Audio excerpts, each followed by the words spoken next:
FTA é uma organização que está existir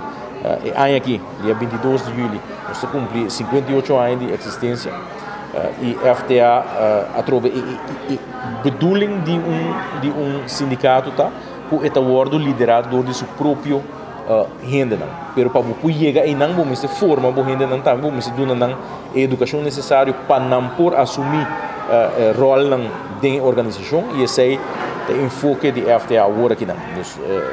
a mim como presidente no momento como tomei encargo a pone esse aí como elemento principal de FTA durante nos congresso de ano passado em qual nós aprovamos nos presupuesto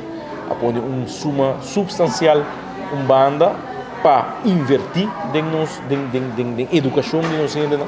e esse aí é o qual agora que não está tomando lugar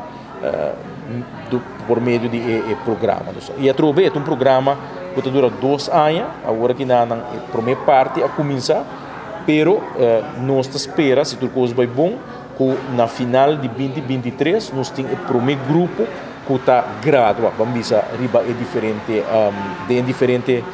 área não que não agora formar se nós vamos por exemplo de grupo que vai agora que não é feedback do hobby positivo nós temos uma boa participação grupo tanto grupo que nós através trajeto de formação não começa agora que não ela começa foi de março acaba nós temos 2 seminários acaba na toma lugar aqui na Aruba mês só que tem para mês seminário que toma lugar a fora de Aruba mas tem 2 seminários que toma lugar aqui na acaba que nós 13 gente não já foi para duna é diferente seminário não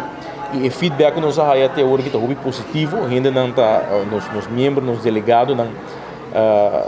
nós está sentindo não tá dedicar na essa aqui o entusiasmo também o gana de seguir o curso na aqui e o feedback participação tá ativo também não somente que você botar ainda que tá sinta e não escuta pero que tá intercambiar até agora que não experiência tá muito positivo e é uma necessidade para FTA é uma necessidade para sindicalismo em geral para o curso não que também toma lugar no seminário de agosto e setembro nós invita outros sindicatos não também se não que toma parte na G